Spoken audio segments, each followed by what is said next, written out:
Hello friends, আজকে আমি আবার আপনাদের কাছে একটা রেসিপি নিয়ে এসেছি। বাঙালি স্টাইলের চিকেন কারি, চিকেনের তেল ঝোল।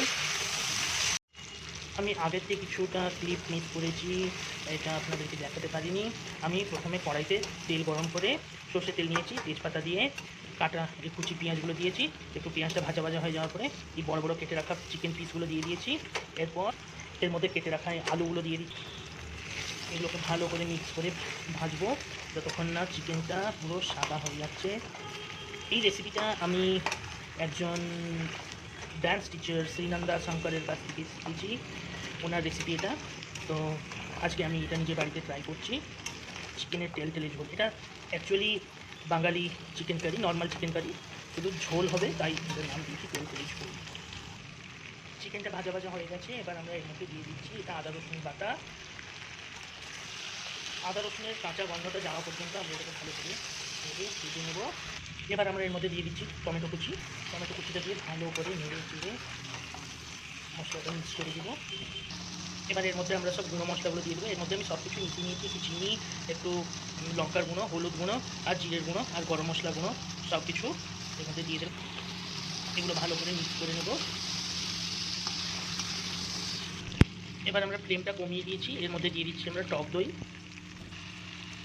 দিয়ে দিলে ভালো করে আমরা এটাকে মিশিয়ে নেব। দেখুন মশলা দিয়ে তেল ছেড়ে গেছে, ভালো করে আমরা নেড়ে মিশিয়ে এবার এর মধ্যে আমি স্বাদ অনুযায়ী নুন দিয়ে দিচ্ছি। আমি আগেও পেঁয়াজ ভাজার সময় একটু নুন দিয়েছিলাম, তাই এখন অল্প একটু নুন দিলাম। ভালো করে মশলাটা মিক্স করে এবার এই চেরা কাঁচা লঙ্কাগুলো ওটা দিয়ে দিচ্ছি।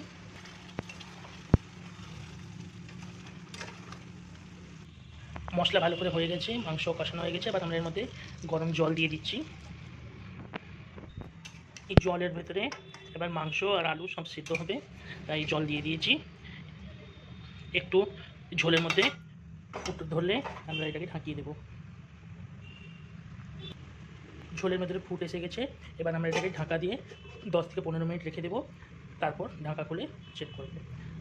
15 মিনিট হয়ে গেছে, এবার আমরা ঢাকা খুলে দেখব আমাদের চিকেন কারি হয়ে গেছে। ভালো করে ফুটিয়ে নিয়ে এবার আমরা গ্যাস অফ করে দিলাম। দেখুন চিকেন কারি রেডি।